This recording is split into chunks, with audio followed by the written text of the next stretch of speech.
യേശുവിൻ്റെ പീഠാനുഭവ രംഗങ്ങൾ. An Catherine എമറിച്ചിൻ്റെ ദർശനങ്ങൾ. അധ്യായം 48.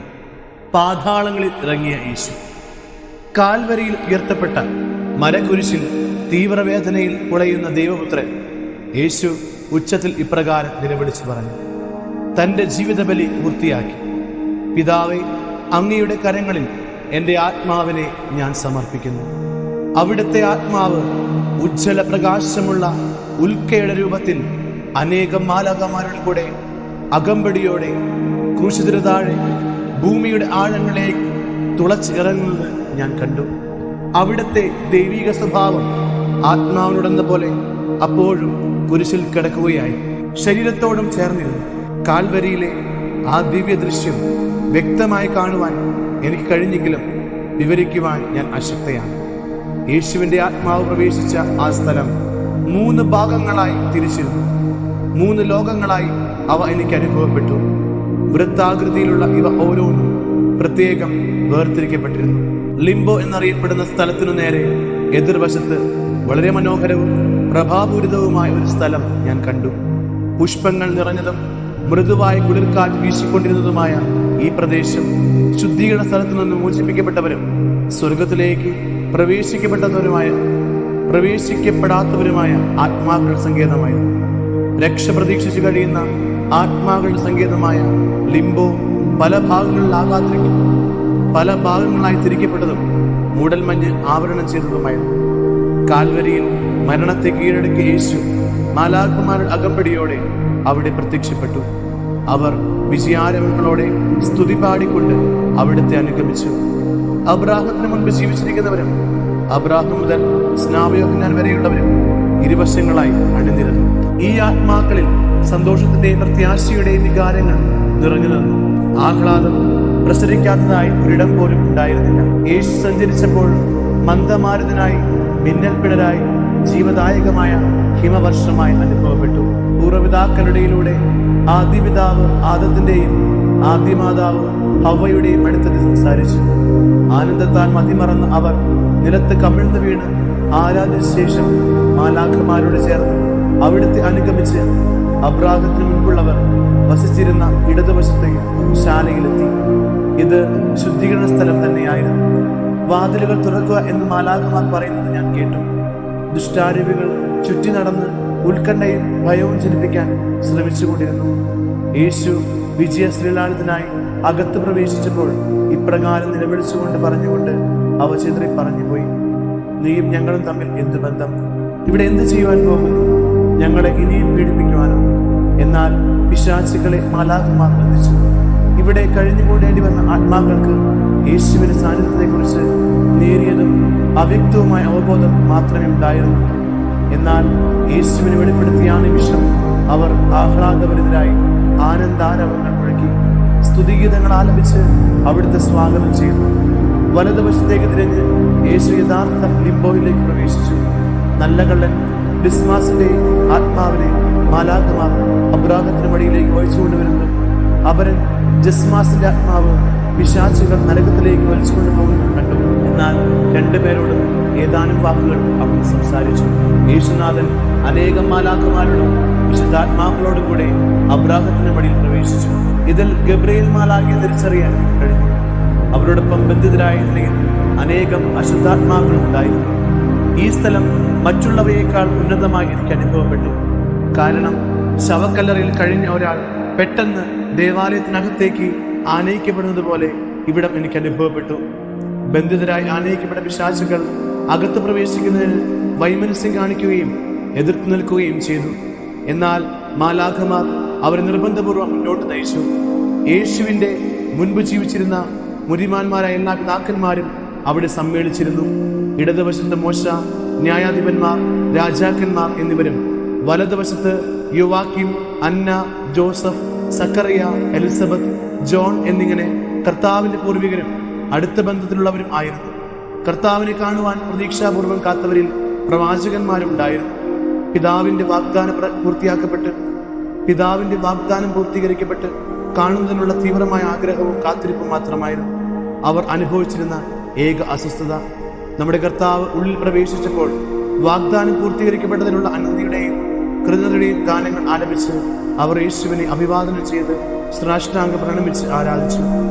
അവിടെ കഴിഞ്ഞിരുന്ന ഈ വിശുദ്ധാത്മാക്കളിൽ പലരോടും ഭൂമിയിൽ തിരികെ ചെന്ന് തങ്ങളുടെ ശരീരത്തിൽ വീണ്ടും പ്രവേശിച്ച് സത്യത്തിന് വ്യക്തവും ശക്തവുമായ സാക്ഷി നൽകുന്നതിന് നമ്മുടെ കർത്താവ് കൽപ്പിച്ചു.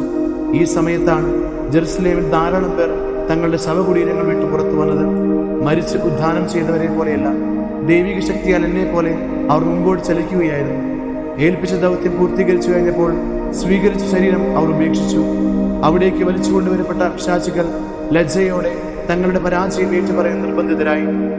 സത്യത്തെക്കുറിച്ച് നേരിയ അറിവുണ്ടായിരുന്നവരും അതിന്റെ പൂർത്തീകരണത്തിന് വേണ്ടി തീവ്രമായി ആഗ്രഹിച്ചിരുന്നതുമായ വിജാതീയർ നിറഞ്ഞ ശുദ്ധീകരണ സ്ഥലത്തേക്ക് ഘോഷയാത്രയായി വിജയശ്രീലാളിതനായി നമ്മുടെ കർത്താവ് പ്രവേശിക്കുന്നത് ഞാൻ കണ്ടു. അഗാധമായ സ്ഥലത്ത് പിശാചുകളെയും വിജാതിയുടെ പ്രതിമകളെയും കാണുവാൻ കഴിഞ്ഞു. വിജാതി പ്രതിമകൾ വഴി തങ്ങൾ പ്രചരിപ്പിച്ച ചതി ഏറ്റുപറയുന്നതിനും പിശാചുകൾ നിർബന്ധിക്കപ്പെട്ടു. വിജാതിയുടെ ആത്മാക്കൾ അതിന്റെ സന്തോഷത്തോടെ യേശുവിന്റെ കാൽക്കൽ വീണ് അവിടുത്തെ ആരാധിച്ചു. ഇവിടെയും പിശാചുകൾ ചങ്ങലകളാൽ ബന്ധിക്കപ്പെടുകയും പുറന്തള്ളപ്പെടുകയും ചെയ്തു. കർത്താവിന്റെ പ്രവർത്തനം ഇവിടെ തുടരുകയാണ്. എന്നാൽ എനിക്ക് അനുഭവപ്പെട്ട സഹനത്തിന്റെ രൂക്ഷത മൂലം ദർശനങ്ങൾ ആഗ്രഹിക്കുന്ന പോലെ വിവരിക്കുന്നതിന് കഴിയുന്നില്ല. അവസാനം പാതാളത്തിന്റെ മധ്യഭാഗത്തേക്ക്, അതായത് നരകത്തിലേക്ക് തന്നെ അവിടെ നിന്ന് ഞാൻ കണ്ടു. അവിടുത്തെ മുഖഭാവം അപ്പോൾ അത്യന്തം നിശിതമായിരുന്നു. നരകത്തിന്റെ ബാഹ്യദർശനം പോലും നടുക്കമുള്ളവ ആക്കുന്നതും ഭീതിജനകവുമായിരുന്നു. കനത്ത മതിലുകൾ അതിനുപയോഗിച്ച ലോകസമ്മാനം മിനുസമുള്ള കറുത്ത കരിങ്കല്ല്, ഇരുണ്ട വാതിലുകൾ, ബലിഷ്ഠമായ ഓടാമ്പലുകൾ, ആരും ഭയന്നു വരയ്ക്കുന്ന ദൃശ്യം. വാതിലുകൾ ബന്ധിച്ചിരുന്നിട്ടും കരച്ചിലും നിരാശ നിലവിളികളും വളരെ വ്യക്തമായി കേൾക്കാൻ കഴിഞ്ഞിരുന്നു. എന്നാൽ വാതിൽ തുറന്നപ്പോൾ ഉണ്ടായ കർണം പിളർന്ന നിലവിളി, പിന്നെയും പിന്നെയും നിലവിളി. ആ നിലവിളി ഹൃദയം അലിയിക്കുന്ന മാറ്റൊലി. ആ കൂട്ടക്കരച്ച് വിവരിക്കാൻ ആർക്ക് കഴിയും? എനിക്ക് ലഭിക്കുന്ന ദർശനങ്ങളിൽ സ്വർഗീയ ദർശനം നന്നായി ക്രമീകരിച്ച വളരെ മനോഹരമായ ഒരു പട്ടണമായിട്ടാണ് കാണപ്പെടുന്നത്. തിരഞ്ഞെടുക്കപ്പെട്ടവർക്ക് ലഭ്യമാകുന്ന മഹത്വത്തിലുള്ള വ്യത്യാസം അവർ വസിക്കുന്ന കൊട്ടാരങ്ങളുടെ മഹനീയത കൊണ്ടും അവയോട് ചേർന്നുള്ള തോട്ടങ്ങളിലെ ഫലങ്ങളുടെയും പുഷ്പങ്ങളുടെയും അഴകിന്റെ വ്യത്യാസം കൊണ്ടും വ്യക്തമാക്കപ്പെടുന്നു. സ്വർഗീയ ജെറുസലേമിൽ എല്ലായിടത്തും സമാധാന നിത്യമായ പൊരുത്തവുമാണ്. കാരണം എല്ലാത്തിന്റെയും ആരംഭവും പൂർത്തീകരണവും നിർമ്മലമായ പരിപൂർണ്ണ സന്തോഷത്തിലാണ്. നയനമനോഹരവും വശ്യവുമായ വിധം അലങ്കരിക്കപ്പെട്ട രമ്യഹർമ്മ്യങ്ങൾ നിറഞ്ഞൊരു നഗരമാണിത്. നിവാസികൾ ഹർഷപുളികരമാണ്. ഇവിടുത്തെ ഉദ്യാനങ്ങളിൽ സുന്ദരസൂനങ്ങൾ ആനന്ദ നൃത്തമാടുന്നു. വൃക്ഷങ്ങളിൽ രുചിയിൽ പ്രദാനം ചെയ്യുന്ന സ്വാദിഷ്ടമായ കനികൾ നിറഞ്ഞു നിൽക്കുന്നു. നരകത്തിന്റെ ദർശനം അസഹ്യമായ അസ്വസ്ഥത ലഭിക്കുന്നു. എല്ലാം തിങ്ങിഞ്ഞിരങ്ങി അലങ്കോലപ്പെട്ട് കിടക്കുന്നു. ഓരോ വസ്തുവും മനസ്സിൽ വേദനയും ദുഃഖവും ഉളവാക്കുന്നു. ദൈവകോപത്തിന്റെയും ക്രോധത്തിന്റെയും അടയാളങ്ങൾ എവിടെയും ദൃശ്യമാണ്. നിരാശ കഴുകിനെ പോലെ ഹൃദയങ്ങൾ കാർന്നു തിന്നുന്നു. കലഹവും ദുരിതവും എവിടെയും ഭരണം നടത്തുന്നു.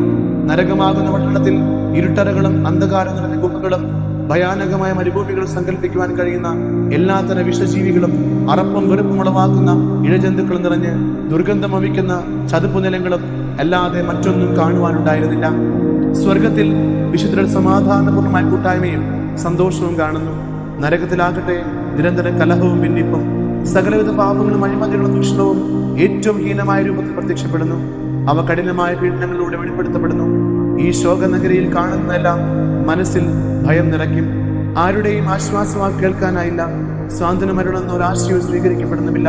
സർവശക്തന്റെ നീതി അർഹിക്കുന്ന രീതിയിലല്ലാതെ തങ്ങളുടെ മേൽ ചുമത്തുന്നില്ല എന്ന പരമാർത്ഥം ഓരോ ഹൃദയത്തെയും മരിച്ചുകൊണ്ടിരിക്കുന്നു.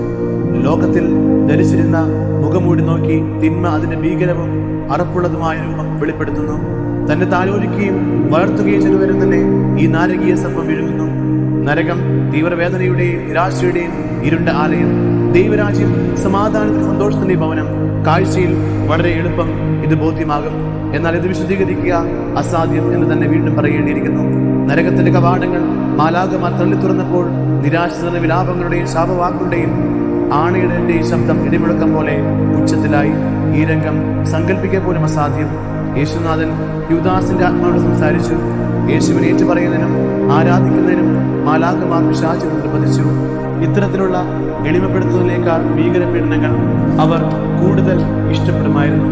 പക്ഷേ അനുസരിക്കുകയില്ലാതെ മറ്റു മാർഗങ്ങളൊന്നും അവർക്കുണ്ടായിരുന്നില്ല. ഭയജനകമായിരുന്ന ഒരു ഗർത്തം നരകത്തിന്റെ മധ്യത്തിൽ ഞാൻ കണ്ടു. ചങ്ങല കൊണ്ട് ബന്ധിതനായ ലൂസിഫർ ഇവിടെ ആഴങ്ങളിലേക്ക് എറിയപ്പെട്ടു. അകാല തലങ്ങളിൽ നിന്നുയർന്നുകൊണ്ടിരിക്കുന്ന ഗന്ധകം മണക്കുന്ന കറുത്ത പുക അവന് മറ്റുള്ളവരുടെ ദൃഷ്ടിയിൽ നിന്ന് മറച്ചു. ഇത് ദൈവത്തിന്റെ അഗ്നിയായിരുന്നു. ക്രിസ്തുവർഷം 2000 ആണ്ടിൽ 50-60 വർഷം മുൻപ് അവൻ കുറച്ചു കാലത്തേക്ക് വീണ്ടും സ്വതന്ത്രനാക്കപ്പെടുമെന്നും എനിക്ക് വെളിപ്പെടുത്തപ്പെട്ടു. എന്നാൽ ലൂസിഫറിനെ സ്വതന്ത്രനാക്കുന്നതിന് വളരെ കാലം മുൻപ് തന്നെ കുറെ പിശാചുകൾ സ്വതന്ത്രരാക്കപ്പെടുകയും അവ മനുഷ്യരെ പ്രലോഭിപ്പിച്ച് ദൈവകോപത്തിന്റെയും പ്രതികാരത്തിന്റെയും ഉപകരണങ്ങളായി വർത്തിക്കുകയും ചെയ്യും. അവയിൽ ചിലത് ഇപ്പോൾ തന്നെ സ്വതന്ത്രമാക്കപ്പെട്ടിട്ടുണ്ട്. മറ്റുള്ളവ ചുരുങ്ങിയ കാലത്തിനുള്ളിൽ സ്വതന്ത്രമാക്കപ്പെടും. ദൃശ്യമായ എല്ലാ കാര്യങ്ങളും വിശദീകരിക്കാൻ എനിക്ക് തികച്ചും അസാധ്യമാണ്. ക്രമപ്പെടുത്താനോ സുഗ്രഹമാവിധം നിർവചിക്കാനോ കഴിയാത്ത വിധം അതിവിപുലമാണവ. മാത്രമല്ല, ദർശനങ്ങളെപ്പറ്റി സംസാരിക്കുമ്പോൾ അവ എൻ്റെ ഉൾക്കണ്ണുകൊണ്ട് മുമ്പിൽ സജീവമായി തെളിഞ്ഞു കാണുകയാൽ ഞാൻ വളരെയേറെ സഹിക്കുന്നു. എന്നെപ്പോലെ ദുർബലയായ ഒരുവനെ മരണത്തോളം എത്തിക്കാൻ തന്നെ അത് മതിയായ കാരണമായേക്കും. ശുദ്ധീകരണ സ്ഥലത്തു നിന്നും രക്ഷിക്കപ്പെട്ട് സ്വതന്ത്രരാക്കപ്പെട്ട ആത്മാക്കളുടെ എണ്ണമറ്റ ഗണങ്ങൾ ലിംബോയിൽ നിന്നും അതിമനോഹരമായ സ്ഥലത്തേക്ക് യേശുവിനെ പിന്തുടരുന്നത് ഞാൻ കണ്ടു. എനിക്ക് വളരെ പ്രിയപ്പെട്ട ഒരാളുടെ ആത്മാവിനെയും അവിടെ ഞാൻ കണ്ടു. നല്ല കള്ളൻ ഡിസ്മാസിന്റെ ആത്മാവും അവിടേക്ക് ആനയിക്കപ്പെട്ടു. അങ്ങനെ ഈ ദിവസം നീ എന്നോടുകൂടെ പരദീസായിലായിരിക്കും എന്ന് നമ്മുടെ കർത്താവിന്റെ വാഗ്ദാനം നിറവേറി. ഞാൻ കാണുകയും കേൾക്കുകയും ചെയ്ത വസ്തുക്കളുടെ നേർപകുതി പോലും വിവരിക്കുകയോ ഓരോ സംഭവങ്ങളുടെയും ശരിയായ സമയം തിട്ടപ്പെടുത്തുകയോ ചെയ്യുക എൻ്റെ കഴിവിന് അതീതമാണ്. കാരണം ചിലത് എനിക്ക് തന്നെ മനസ്സിലാവുന്നില്ല. മറ്റുള്ള വിശദീകരിക്കുന്നതിന് ഞാൻ പരിശ്രമിച്ചാൽ തെറ്റിദ്ധരിക്കപ്പെടും. വ്യത്യസ്തങ്ങളായ പല സ്ഥലങ്ങളിൽ നമ്മുടെ കർത്താവിനെ ഞാൻ കണ്ടു. പ്രപഞ്ചത്തിലുള്ള എല്ലാറ്റിനെയും ശുദ്ധീകരിക്കുന്നതിനും സ്വതന്ത്രമാക്കുന്നതിനു വേണ്ടി കടലിൽ പോലും അവിടെ നിന്ന് എനിക്ക് ദൃശ്യനായി. അവിടുത്തെ ആഗമനത്തിൽ അശുദ്ധാത്മാക്കൾ ഒളിച്ചോടി ഇരുണ്ട കൃതത്തിൽ ലഭിച്ചു. ഭൂമിയുടെ പല ഭാഗങ്ങളിലും അവിടുത്തെ ആത്മാവിനെ ഞാൻ കണ്ടു. ആദ്യം ഗാഗുൽത്താരടിയിലുള്ള ആരത്തിന്റെ ശവകുടീരത്തിനുള്ളിൽ ആരത്തിന്റെയും ഹവയുടെയും ആത്മാക്കൾ അവിടെ സമീപിക്കുകയും അവിടെ നിന്ന് കുറച്ചു സമയം അവരോട് സംസാരിക്കുകയും ചെയ്തു. ഭൂമിയുടെ ഉപരിതലത്തിൽ നിന്നും വളരെ ആഴത്തിൽ സംസ്കരിക്കപ്പെട്ടിരിക്കുന്ന പ്രവാചകന്മാരുടെ ശവകുടീരങ്ങളും അവിടെ സന്ദർശിച്ചു. പക്ഷേ കണ്ണിമയ്ക്കുന്ന വേഗത്തിൽ അവിടെ നിന്ന് കടന്നുപോയി. ഉടൻ തന്നെ ആ പ്രവാചകന്മാരുടെ ആത്മാക്കൾ അവരുടെ ശരീരത്തിൽ പ്രവേശിച്ച് അവിടെ നിന്ന് അവരോട് സംസാരിക്കുകയും ആശ്ചര്യകരങ്ങളായ പല രഹസ്യങ്ങളും അവർക്ക് വിശദീകരിച്ചു കൊടുക്കുകയും ചെയ്തു. തിരഞ്ഞെടുക്കപ്പെട്ട ഒരു ഗണം പ്രവാചകന്മാരുടെ ഭൂമിയിൽ തന്റെ അത്ഭുത പ്രവർത്തികളും പീഡകളും മൂലം വിശുദ്ധീകരിക്കപ്പെട്ട സ്ഥലങ്ങൾ അവിടെ സന്ദർശിക്കുന്നത് ഞാൻ കണ്ടു. അക്കൂട്ടത്തിൽ ദാവീദിനെ ഞാൻ പ്രത്യേകം ശ്രദ്ധിച്ചു. വളരെയധികം സ്നേഹത്തോടും സന്മനസ്സോടും കൂടി ഭാവി കാര്യങ്ങൾ സൂചിപ്പിച്ചിരുന്ന പഴയ നിയമകാലത്തെ പ്രതീകങ്ങൾ അവിടുന്ന് അദ്ദേഹത്തിന് വിശദീകരിച്ചു കൊടുക്കുകയും താൻ തന്നെ എല്ലാ പ്രവചനങ്ങളും പൂർത്തീകരിച്ചത് എങ്ങനെയെന്ന് അവർക്ക് വ്യക്തമായി കാണിച്ചു കൊടുക്കുകയും ചെയ്തു. യേശുവിന്റെ പ്രഭാപുരനായ ആത്മാവ് ആനന്ദ നിമഗ്നരായി ഈ ആത്മാക്കളാൽ വലയം ചെയ്യപ്പെട്ട് വായുവിൽ കൂടി വിജയശീലരായി ഒഴുകി നടക്കുന്ന സ്വർഗീയമായ കാഴ്ച മഹനീയമായിരുന്നു. ചിലപ്പോൾ മിന്നൽ പിളരുന്ന വേഗതയിൽ നദിയുടെ മുകളിലൂടെ കടന്നു പോകും. മറ്റു ചിലപ്പോൾ കനത്ത പാറയെ പോലും ഭേദിച്ച് ഭൂമിയുടെ കേന്ദ്രത്തിലേക്ക് നീങ്ങും. അല്ലെങ്കിൽ ഭൂമിയുടെ ഉപരിതലത്തിൽ നിശബ്ദനായി ചലിച്ചുകൊണ്ടിരിക്കും. യേശു പാതാളത്തിലിറങ്ങിയതുമായി ബന്ധപ്പെട്ട് ഞാൻ വിവരിച്ച ഇവയ്ക്കപ്പുറം അധികമൊന്നും ഓർമ്മിക്കുന്നതിന് എനിക്ക് സാധിക്കുന്നില്ല. ബന്ധനത്തിലായിരുന്ന ആത്മാക്കൾക്ക് തന്റെ സഹനവും മരണവും വഴി നേടിയെടുത്ത രക്ഷയുടെ പ്രസാദവരങ്ങൾ സമ്മാനിക്കുന്നതിന് വേണ്ടിയായിരുന്നു അവിടുന്ന് പോയത്. നിമിഷം കൊണ്ട് എല്ലാം സംഭവിച്ചു. ശുദ്ധീകരണ സ്ഥലത്തുള്ള സഹായ ആത്മാക്കളുടെ മേൽ അവിടെ ചൊരിഞ്ഞുകൊണ്ടിരിക്കുന്ന ഒതിരിറ്റ കരുണ കർത്താവിനെ കാണിച്ചു. അവിടെയുള്ള ആത്മാക്കളെ അവിടുന്ന് അനുകമ്പയോട് വീക്ഷിക്കുകയും ഏതാനും പേരെ സ്വതന്ത്രരാക്കുകയും യേശു ഈ ദിവസം ഏതാനും പേരെ സ്വതന്ത്രരാക്കുകയും ചെയ്തു. യേശു ഈ ദിവസം പല ആത്മാക്കളെയും മോചിപ്പിക്കുന്നത് ഞാൻ കണ്ടു. ചിലർ എനിക്ക് പരിചിതരും മറ്റു ചിലർ അപരിചിതരുമാണ്. നമ്മുടെ കർത്താവ് പാതാളത്തിൽ ഇറങ്ങുക വഴി തിരുസഭയുടെ ആത്മീയരാമത്തിൽ രഹസ്യാത്മകമായ ഒരു വൃക്ഷം നട്ടു എന്ന് തന്നെ പറയാം. അതിന്റെ ഫലങ്ങൾ, അതായത് അവിടുത്തെ യോഗ്യതകൾ, ശുദ്ധീകരണ സ്ഥലത്തിന് സഹായരായ ആത്മാക്കൾക്ക് നിരന്തരം ആശ്വാസം ലഭിക്കുന്നതിന് മാറ്റിവെക്കപ്പെട്ടിരിക്കുകയാണ്. തങ്ങൾക്ക് വേണ്ടി ഒന്നും ചെയ്യാൻ കഴിയാത്ത സഹനസഭയിൽ അംഗങ്ങൾക്ക് വേണ്ടി സമരസഭയിൽ അംഗങ്ങൾ ഈ വൃക്ഷം നനച്ചു വളർത്തുകയും അതിന്റെ ഫലങ്ങൾ ശേഖരിച്ച് നൽകുകയും വേണം. യേശുവിന്റെ യോഗ്യതയുടെ ഫലങ്ങൾ പ്രകാരമാണ് ശേഖരിക്കേണ്ടത്.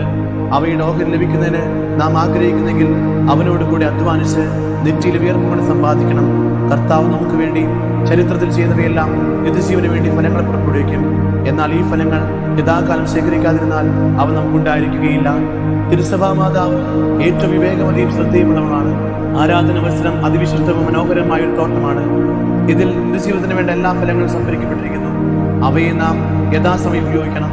എന്നാൽ തന്റെ സൂക്ഷ്മത്തിന് ഏൽപ്പിക്കപ്പെട്ട ഏതെങ്കിലും ഫലങ്ങൾ നശിക്കുന്നതിന് അനുവദിക്കുന്ന മടിയനും ആത്മാർത്ഥില്ലാത്തവനുമായ തോട്ടക്കാരൻ ദുരിതം.